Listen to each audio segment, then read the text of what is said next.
Welcome to the Work Hard, Play Hard podcast. My name is Rob Murgatroyd, and I am a former doctor turned lifestyle entrepreneur. Each week, I interview some of the best minds on the planet on the science of achievement and the art of fulfillment. Today's episode is a mini-sode that we call Fri-Date with the Wife. In these mini-sodes, my wife Kim and I deconstruct the strategies that we've developed over the last decade to not only grow personally, but to turn our struggles into lessons and create fulfillment in all areas of our lives. Excuses are over. It's time to live. Let's dig into today's topic. Well, Kimberly Anne Marie Murgatroyd. Anne Marie. Anne Marie, we're gonna spice up your middle name just a little bit. Did you just try to make me Italian? How are you, the love of my life? I am very good, honey. Hey, you know what we're going to talk about? What are we talking about? We are going to talk about one of the questions that we get constantly, which is, tell me how I travel with my toddler. So we're going to talk about three things. You know what they are?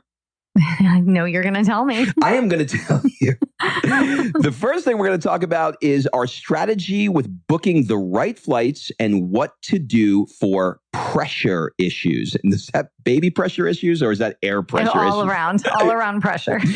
And number two, we're going to talk about exactly what to bring and exactly what not to bring to make it a smooth flight. Again, double entendre. See? And number three, how to handle toddler jet lag in the first few days. You know, I got to tell you, I remember walking onto the plane the first time with the baby. And everybody gives this look. Please don't sit next to me. You got this toddler that you're carrying. No, she was 3 months old. Okay, you got this 3-month-oldler that you got in your arms, and she's just looking all around and making all kinds of noises. And you could see the disdain, the contempt. You know, the best thing about flying Southwest is that when you have a baby, if you get on that plane by yourself, like every time I flew with her when she was like an infant, I'd get on by myself and no one would sit next to me. It was like I was the Black Plague. Right, because there's no sign seating. You end up with your own row to yourself. So it's awesome. But we've learned so much over the last 3 years of travel. And I will tell you, we probably have one of the better traveling kids, knock on wood, because we're about to get on a really long flight in a couple of days. So let's hope that sticks. Before we get into the strategy, the question I have for you is, do you think that we have one of the better kids? Which we do. A lot of people think their kids are amazing, and we do think our kid is amazing. But there's not a flight, honestly, this is going to be very, I don't know, self-serving here. But I don't think that there has been a flight, domestic or international, where someone has not walked over to us, and people don't talk to people on planes for the most part anymore, and said, hey, look, I just got to tell you, your kid's really incredible. So here's my question. My question is, do you think that we just got lucky? No, we designed it. We built her that way. we built her that way. All right. So let's talk about the 3 points.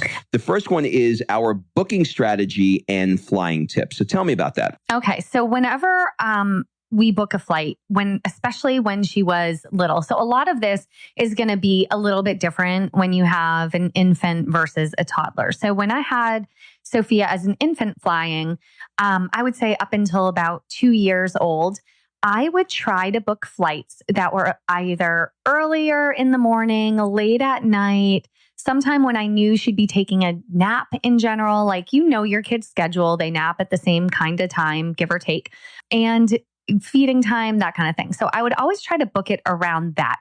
I didn't book flights when I knew she was going to be at her like peak, excitement time. So overnight flights, if you're traveling to Europe or abroad anywhere, overnight flights are always the way to go because they can sleep. And even when I flew to like New Hampshire and stuff like that, I really tried to choose early morning flights and kind of wake her up, pull her out of the bed. And so she'd be a little extra sleepy on the plane, or later night flights. I mean, sometimes I would take like an 8 p.m. flight and she'd be sleeping in my arms getting on the plane. So it was perfect. And pretty much every flight we took, with the exception of 1 or 2, I think she slept the entire flight when she was really little. Now, when they're toddlers, it's a little different because they may or may not nap. So again, I just try to go with those earlier morning flights or the later flights. That way I know they're going to be a little less, rambunctious running around as best as possible. So that's the first thing. The second thing is to make sure you're packing really light. Kids come with a lot of shit. Let's be honest. And Rob and I have still managed to each bring a carry-on size suitcase, even if we travel for a month in Greece or whatever, because that carry-on travel size, even though we now actually do check that bag, we used to only carry on. It's easier to check now with the little one, but we still only bring that stuff, because if you have 700 bags and then you have a sleepy kid and your stroller's packed up, it's a real pain in the butt to deal with extra luggage and, whiny, sleepy kids. So just getting into granular detail on the actual bags, we've recently come into possession of a Tumi bag that has this little secret pocket at the very bottom of it. And it's kind of like a mommy bag. Are you mean my carry-on bag? Your carry-on bag, yeah. Are you, because you're the one that deals with, you just do. You're the one that deals with all of this. Is there something that you can recommend to somebody who has a toddler or baby, whatever, that the actual bag itself is laid out in such a way that you can get access to what you need, both for yourself going through Passport, as well as toys, diapers, whatever? Is there any tips in that area? Yeah, I always used a large tote bag or my Tumi carry-on that has a zipper pocket on top, a bunch of little compartments, and then it has a zipper along the bottom, like a little secret flap, like you just said. And that's a great place to store extra clothes and stuff that you're not necessarily going to use on the flight. You hope, you pray, but you might. So it's good to have it. And also with little ones, like in the actual, I'm going to talk in a little bit, and one of our bullets is actually about what to bring, but this one is all about flying strategies and stuff. So I'm going to stick with this. So with the bigger, with the little ones, when you get on a flight, how do you get your kid to sleep? Well, a little one typically sleeps after they eat. So if you are nursing or bottle feeding, plan to feed them as you're getting on the plane, whether they're on your lap or you're bringing their car seat, whatever works for you. Feed them as you're getting on the plane, as the plane is taking off. That will help with the pressure in their ears. And then they'll go to sleep, for the flight, hopefully. So with any luck.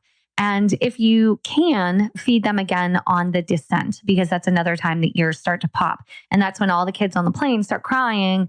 But if you can feed them something or have them take a drink, if they're older, maybe give them like a little low sugar lollipop or some water, or if they have a pacifier, that's the time you want their mouth moving so it can unplug their ears. My other big tip is to change your diaper or have your older toddler go potty before they get on the plane, or if you're boarding early, as soon as they get on the plane, because there's nothing worse than taking off and having your kids say, I got to go potty, because that's DEFCON 5 right there. You can, if you have a rambunctious toddler that needs to get some extra energy out, you can have one, if you're flying with your spouse, you can have one of you stay with them in the airport and kind of, run them around a little bit. Some airports have play areas for kids with toys and all that stuff, and let the other one get on the plane, grab that overhead bin space in your seats. And then you come on kind of like, as my friend Chris Strausser says, like Bo Duke at the very end, and get settled. If you're traveling internationally, order a kids meal. A lot of people don't realize that is an option on many flights. That way your kid isn't getting, a steak if they're, 2 and don't eat that. So they do have kid option meals. I would suggest though that you feed them before you get on the plane, because you never know, plane food is not always awesome. And I say book your kid a window seat so they can watch the plane take off and land. Sometimes that is really good entertainment, at least for, the 15 minutes going up and down. And you can play I Spy and all kinds of little fun games if you do have a window. Slight left turn here, but what comes to mind when I think about diapers and I think about pooping is recently we were asked to give a talk. And this is completely unrelated, but it's sort of related. And so we're 5 minutes to getting on, getting on a stage. Maybe 10 minutes to, hey, Rob, Kim, just want to let you know, 10 minutes, you're going to be on stage. Okay, great. I got to go potty. Sophia says, grab Sophie. Kim looks at me. She goes, take her. Grabs. Now I got the white shirt, black pants, and she's potty trained, so it's not like it's a diaper. Right. So I'm running to the bathroom. Now, mind you, it is Comic-Con where we are. So there's in the convention center. There's superheroes everywhere. And no, we were not speaking at Comic-Con though. No, we were just in the conference room. And so I go into the bathroom. I put the kid on the potty. You got to go potty, pee pee. Just got to go pee pee. She goes, pee pee. You done? Yeah, I'm done. I pick her up to wipe her business, and all of a sudden the diarrhea explodes, and it goes all down everywhere. It goes on my shoes, my shirt, my whole thing. So now here I am, topless in the bathroom. The baby is bottomless, and I have Superman and Spider-Man next to me, looking at me like I'm a freaking freak show, and the baby's running around while I'm trying to hold her with the poop dripping down her legs. I come back in. Kim looks at me like, what the hell just happened? I left you 60 seconds ago. You're covered in it. You have a wet t-shirt contest going on right now. Kids crying, and they're like 3, 2, 1. And ladies and gentlemen, welcome Rob and Kim. That is a true story. And by the way, this is going to move into our second topic, which is what you actually want to bring and what not to bring. So here is a good segue for that. Thanks, Rob. You want to make sure you bring at least 2 changes of clothes for your baby. No shit. And a change of clothes for yourself as well. I was actually on an international flight with Sophia. She was potty trained, but we did use pull-ups on the flights still. So she was most of the time potty trained, but sleeping with pull-ups. And we had not put the pull-up on yet. She was sitting on my lap watching a movie, and all of a sudden, I mean, this is in the first hour of a 10-hour flight, peed all over me. And I did not have an extra change of clothes. So I learned that lesson really quick. Bring 2 changes of clothes for the baby, diapers, wipes, all that stuff. You'll bring that anyway, but bring an extra change of clothes for mom and dad. The other thing I learned the hard way is that my kid is disgusting and she will lick everything. So when she's standing in the seat, she will lick the back of the seat, as gross as that is. I don't know why they do this, but I would now suggest that you bring little disinfectant wipes and just give that seat a little wipe down. I don't think they ever get that. Give the seat, the handles, anything they're going to have a contact with. I mean, I'm not a germaphobe, but when I see my kid lick the headrest, I freak out just a lot, actually. Bring snacks. Now, here's the thing about snacks. Most parents know bring snacks.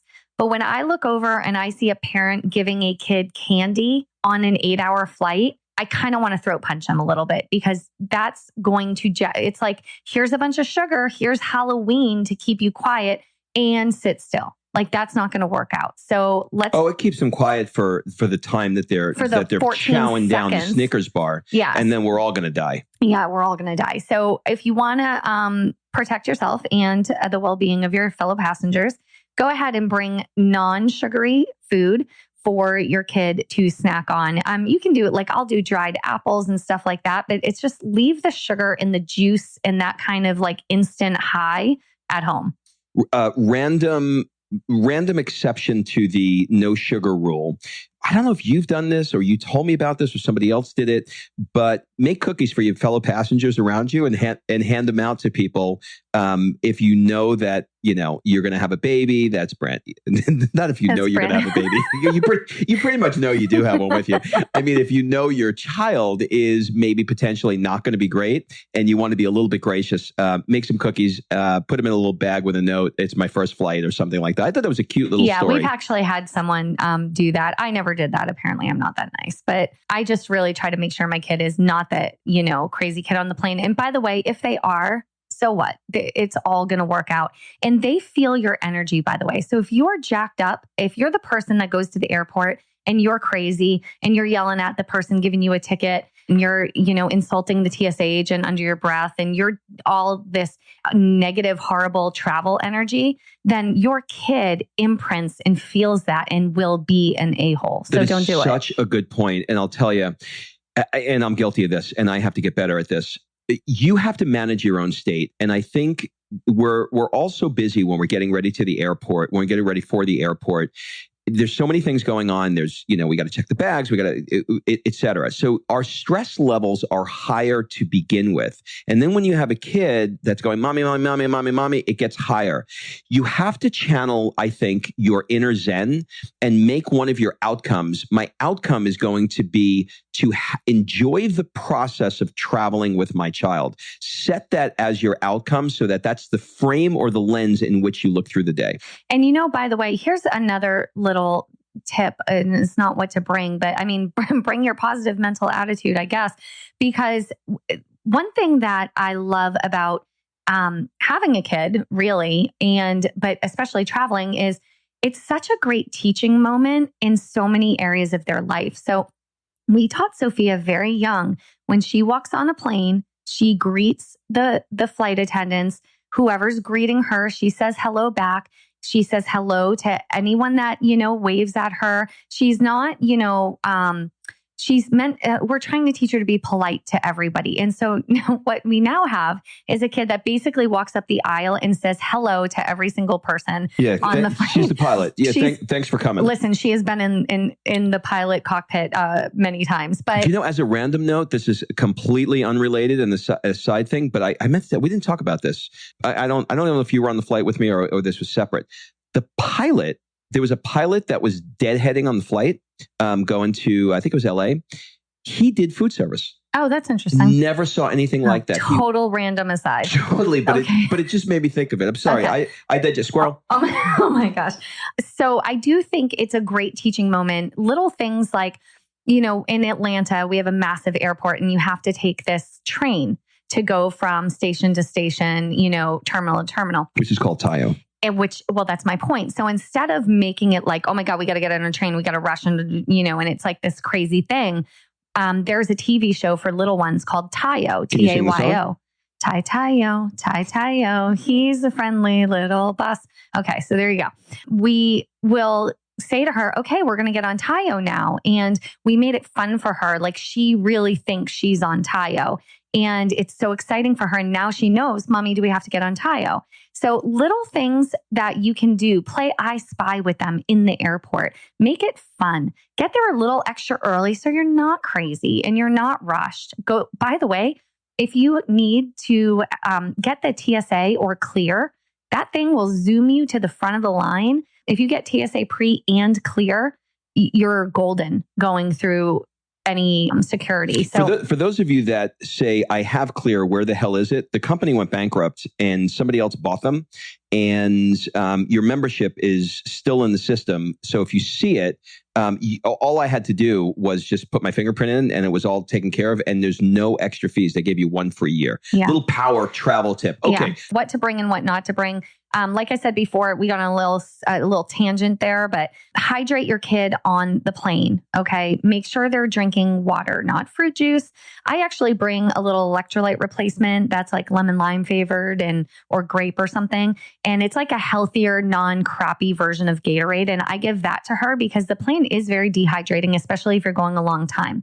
So I also bring healthier versions of snacks like protein chips or, different things that she can snack on. That's not that crap that comes down the aisle half the time. If you're taking an overnight flight, bring toiletries for your kid to brush their teeth and all of that stuff. So their normal routine stays the same. I find when you stay in that normal routine, we're putting on your pajamas, we're brushing your teeth, here's your teddy bear. And then what comes next? They read a book and they go to sleep. Like keep them in their routine. It doesn't take a lot. And then of course, iPad or any other devices, coloring books, reusable stickers are a bonus because they can peel them off and use them again. And I also always have this little baggie. I call it the 5-alarm fire baggie.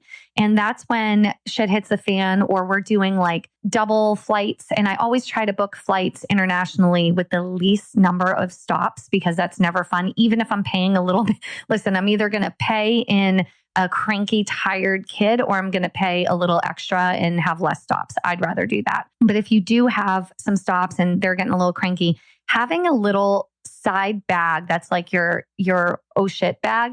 I always put like lollipops that have xylitol in it, so it's good for their teeth and it's not sugar. Those are good. Brand new tiny toys they've never seen before. Like I go to that $1 and $3 aisle at Target and I grab random stuff that the kids never seen.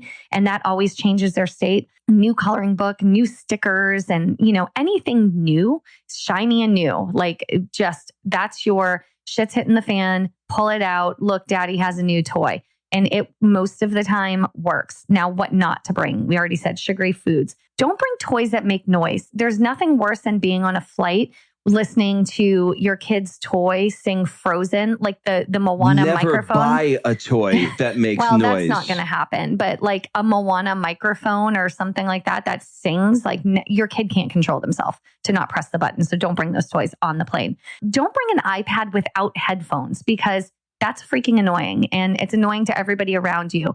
That to me goes for dinners and anything else too. So they make little kid headphones that have volume controls on it. Bring headphones. Your kid will be able to hear it and no one else and will be happy. Crayons versus markers, please, be courteous to the flight staff and the area that you're in. Like, don't let your kid just turn this into their nasty pit. Yeah, I would say two other things that I would add there. One is I have an app, shocker, called Checklist. And basically what it will do is it'll allow you to create a checklist for you make checklists? Lots of different things. And there's nothing worse than getting on the plane. And guess what? I don't have headphones for the kids. Oh, better. I'll do you one better. You get on the plane, you don't have headphones, or you're going to let them use your phone and you don't have that little freaking dongle thing that we always Or the battery is dead, or you don't have the extra set of clothes. You can hear how many different items we gave you, put them all onto a checklist. And the last thing I wanted to ask you before we get to the final bullet, Kim, and that is for people that are taking overnight flights, there's an interesting thing that we just discovered recently, and that is that Delta One. Well, yeah, I mean, flying Delta One makes a big difference if you can. That sounded a little bougie, but if you have miles, use the miles and get in there. Is to block the kid. So when you go to sleep at night and it's an overnight flight, if the kid has an aisle seat and you're snoring, that kid could just get up and just walk down the freaking aisle. Okay, so that happened. True story. This is when Sophia first learned how to walk, but was under the age of 2. So she was still on my lap and we were in Delta One. So we were in the front and I had a fully lay down bed. Now, when you're up in Delta One, they just keep refilling your glass. Half the time you're watching a movie or I'm playing with Sophia, I don't even see them. They're like ninja refilling wine. How many glasses of wine would you say that you have on that you have on a flight in Delta One to Europe? And if you really were to add it up, now I really try to pay attention to that, but I don't know. 2 bottles. 2 bottles. But when they just come by and fill your glass like a secret ninja. So on this particular flight, I apparently was overserved, and overserved in a plane happens way faster. And my kid was sleeping on me. And, I jokingly had said to the flight attendant, she's just learning how to walk. So if you see her walking down the aisle, well, sure as shit, my child got up in the middle of the night and just started walking away. Hey, how you doing? Thanks for flying Sophia Airlines. Yeah, just walked down, and I think the flight attendant caught her and brought her back to you because I think I was passed out. Yeah, the flight attendant moment. comes over. I'm like, Kim? Oh, by the way, I love how he says Kim because I've had the baby for the last 9 hours on the flight. Let's move on to the last bullet, which is how to handle toddler jet lag and the first few days getting over it. Okay, so when you arrive, this is for toddlers or adults, when you arrive at whatever your destination is, get on the local time. So if it's 8 a.m., guess what? It's morning, have breakfast. If it's 9 p.m., go to sleep. Get on their time clock, whatever that is. Don't just go, if it's 8 a.m., do not go to your hotel and crash for 8 hours. You will be messed up for the rest of your trip. But do allow your little one to nap. Chances are they nap anyway, but for a reasonable amount of time. So if they're taking like this 7-hour nap, that's not a nap, that's overnight. So try to wake them up. I mean, God, never wake a sleeping kid, right? But you want them on the same schedule. Keep them hydrated even after. Again, skip the fruit juice, go for water or whatever you have. And just don't get overwhelmed by your little one. They're in a new destination. You're in a new destination. Chances are you don't have a ton of time there. And I remember last year, Rob, we were in Mykonos and we were on day 5, I think. And we sat down and our first 5 days were torture because we've been doing this trip for over a decade and we would wake up, we'd have breakfast, we'd go to the beach, we'd have lunch, we'd sit down to a beautiful 2-hour lunch, and then we'd go hang at the beach. And that was all fine until Sophia was like mobile. Do you remember that? Yeah, I do. Yeah. And so we were sitting at our table. I remember it like it was yesterday. We're sitting at the table at the hotel and we looked at each other and you looked like you had been electrocuted 72 times. No, I was. You were so, just distraught, unprepared for unresponsive, unprepared. And it had been a real struggle because now like we wanted to go and have this nice long lunch that Sophia used to sleep through. And now she's like, no, I want to play at the beach. And it just turned everything upside down. So what we learned was we had to be flexible and figure out what to do. And so again, Tony Robbins, the ultimate success formula, it wasn't working. We had to change our approach. And so it may take you a day or two to find the groove. And for us now, I know what the groove is. Instead of like hanging out all morning and just chilling, whatever, and then having lunch at the hotel, now we take her swimming and we get that energy out first thing in the morning. So when we get to lunch, she's like ready to sit down and have a meal. And then when we go to the beach and we play hard with her, and then she'll probably take a nap on the beach chair. So work out the rhythm with your kid and don't just realize they're in a different place too. And they're on vacation too. And they're trying to figure it out too. I got some advice from my friend Darren, and I asked him, I said, you think Sophia's going to remember any of this? He said, no, probably not, but she's going to remember it feels good. And I said, what do you mean? He said, she's going to just remember that these environments that you're putting her in are very comfortable for her and they feel good. And she's just not going to know why. And I don't know if that's going to resonate with you listening, but every single time I'm there with her in a particular environment that I'm inspired by, I'm around people that inspire me. I'm around something visually that's stimulating to me. And I know that she's there experiencing it too.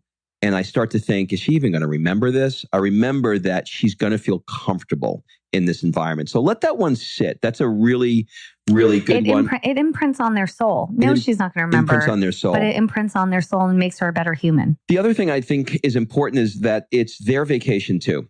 So sometimes we want to make it about us as parents. Do you do that?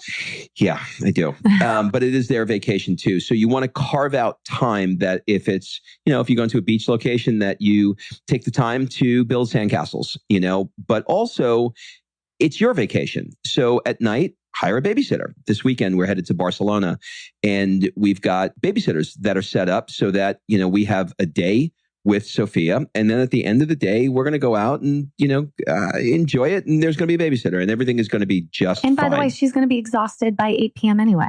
So it's all good. All right. So here's what I would say. To wrap this all up, don't let the next, if you have a baby that's, 1 or 2 or whatever, don't let those 10 years go by and become the one, let's say you're in your 40s or your 30s, that, when I'm in my 40s or 50s, that's when I'm going to travel. Don't let them pass. Take the time now because you can't get those 10 years back. I hope this was helpful. Remember, excuses are over. It's time to live. Have a great week, everybody. All right. Thanks for listening. If you love this episode and you know someone that needs some help in either stepping up their work hard game or their play hard game, it would mean the world to me if you shared this podcast with them to help me get this movement out there. So if you like what you heard, head on over to iTunes, take 30 seconds and leave me a 5-star review, and I will be forever grateful. So until the next episode, excuses are over. It's time to live.